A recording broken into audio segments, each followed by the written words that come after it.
अब मैं एक और चीज बता देती हूँ कि कुछ कॉमन मिस्टेक्स जो कि बिगिनर्स करते हैं। कॉमन मिस्टेक्स कौन सी? सबसे पहले मेन के आगे कभी भी सेमीकोलन नहीं लगाना। अगर आप मेन के आगे सेमीकोलन लगाओगे आपका प्रोग्राम स्टार्ट ही नहीं होगा और फिर आप कहोगे कि ये क्या हो रहा है। अगर मैं इसको रन करके दिखाऊं आपको F9, तो ये देखिए एरर दिखा रहा है, ये रन ही नहीं होगा क्योंकि आपने किसी को अंदर घुसने ही नहीं दिया। अब कोई अंदर ही नहीं गया, अगर आप कोई दरवाजे पे आया और आपने उसे अंदर ही नहीं जाने दिया तो वो काम कैसे करेगा? वो काम ही नहीं होगा। अंदर जाने के लिए दरवाजा खुला होना चाहिए। तो इसको दरवाजे को खोल दो, ठीक है, दरवाजे को खोल दो, तभी ये प्रोग्राम रन करेगा, ठीक है ना। ये देखिए तभी ये चलेगा।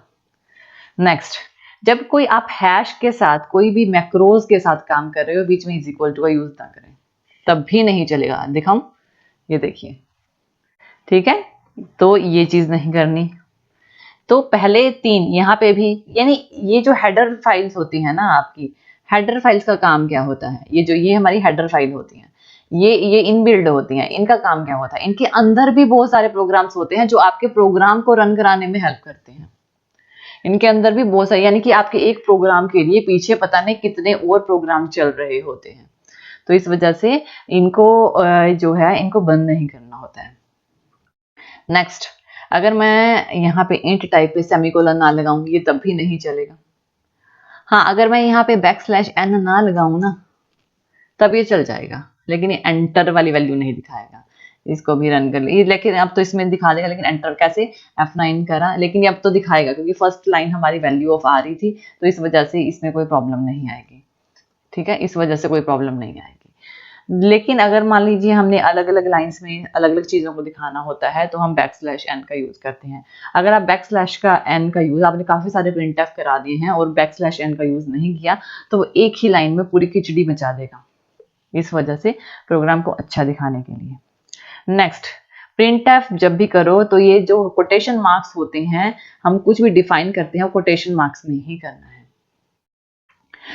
नेक्स्ट, स्कैन, जब भी किसी भी डाटा को स्कैन कराते हो, फ्लोट टाइप के स्कैन कराओगे तो F आएगा। अगर आप किसी भी टाइप के डाटा को स्कैन कराते हो तो ये जो साइन है ना, एड्रेस ऑफ, ठीक है, या फिर एम्बरसेंट, 2 चीजें बोलते हैं, एम्बरसेंट या एड्रेस ऑफ, इसको जरूर लिखना है। अगर आप इसे नहीं लिखोगे ना तो आपके प्रोग्राम में प्रॉब्लम आएगी, तब भी आपका प्रोग्राम नहीं चलेगा, ठीक है। देखिए बहुत प्रॉब्लम आती है, तो एड्रेस ऑफ जरूर लिखना है। अब नेक्स्ट, अब आप ये भूल जाओ कि ये कोई प्रोग्राम है, मैं जस्ट एक सिंपल सी चीज बता रही हूँ। नेक्स्ट, कि अगर आपने यहाँ पे जैसे कि मैंने यहाँ पे कॉल बाय रेफरेंस कराया था, अगर मैं यहाँ पे सेमीकोलन लगा दूंगी तब भी ये प्रोग्राम नहीं रन होगा, क्योंकि वही बात है, जैसे हमारा मेन होता है ना, ये भी हमारा एक तरह से मेन ही होता है जो कि हमने कॉल किया है, तो वो कर्ली ब्रैकेट के बीच के प्रोग्राम को नहीं चलाएगा, तो ये भी नहीं करना है। अगर आपका फ्लोट टाइप का डाटा है तो फ्लोट ही लिखना है। अगर उन इंट में डालोगे फ्लोट को तो भी आपका प्रोग्राम रन नहीं होगा। और अगर आपको पता है कि जो आपका जो आंसर आएगा वो फ्लोट में आएगा तो %f लिखना जरूरी है। अगर आपने कोई इंट टाइप डाटा को लिखना है तो %d कन्वर्जन सिंबल्स होते हैं। अगर आपने सिर्फ मेमोरी को देखना है %u, क्यों %d क्यों लिख सकते हो %d भी, लेकिन %d की रेंज %u से कम है। ये पिछले टॉपिक्स में कराया था ना, %d की रेंज %u से कम होती है, तो शायद वो आपको मेमोरी का एड्रेस दिखाए ही नहीं। अगर आपको एड्रेस देखना है, इसकी रेंज 0 से स्टार्ट होती है, इसकी -3000 से स्टार्ट होती है, इस वजह से तो %u लिखते हैं। फ्लोट टाइप का डाटा आपको अगर स्कैन कराना है या प्रिंट कराना है तो %f ही लिखोगे, इस चीज का ध्यान रखें। अगर यहाँ पे मैंने ये जो मेरा प्रोग्राम था ना, ये फ्लोट में आया था क्योंकि मैंने पाई की वैल्यू 3.14 ली थी। अगर मैं यहाँ पे d लिख दूं, क्या मेरा रिजल्ट आएगा? देखिए मैं आपको रन करके दिखाती हूँ, ठीक है, मैंने d लिखा है, r की वैल्यू को स्कैन कराया है 1, रिजल्ट क्या आएगा? देखिए रैंडम कोई भी गार्बेज वैल्यू आएगी। रिजल्ट आना चाहिए था 3.14, क्योंकि मैंने यहाँ पे एरिया ऑफ सर्कल निकाला था πr², 3.14 × 1 × 1, तो कोई भी गार्बेज वैल्यू को उठाएगा ये। तो यहाँ पे अगर मैं F लिखूंगी ना तभी मेरा जो प्रोग्राम है वो एग्जीक्यूट होगा। ये देखिए मैं इसको रन करती हूँ और R की वैल्यू को मैं 1 पुट करती हूँ तो 3.14 आना चाहिए, यही चाहिए। तो इस चीज का ध्यान रखिए।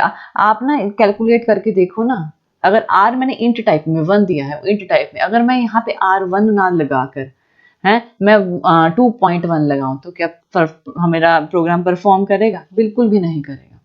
अगर मैं यहाँ पे इंट, चलो मैंने इंट ही दिया है और R की वैल्यू मैं फ्लोट में डाल दूं, फ्लोट में वो मैंने स्कैन कराएगा ना R की वैल्यू को, मैंने 2.2 डाल दिया, यहाँ पे एक 2.2 डाल दिया। ये देखिए ऐसे रन नहीं करते हैं प्रोग्राम। अगर R आप फ्लोट टाइप में करा रहे हैं ना तो इसमें फ्लोट ही डालोगे और यहाँ पे भी D को नहीं F को स्कैन कराओगे और यहाँ पे भी जो एड्रेस भेज रहे हो वो इंट टाइप में नहीं, वो फ्लोट टाइप की मेमोरी बनाओगे।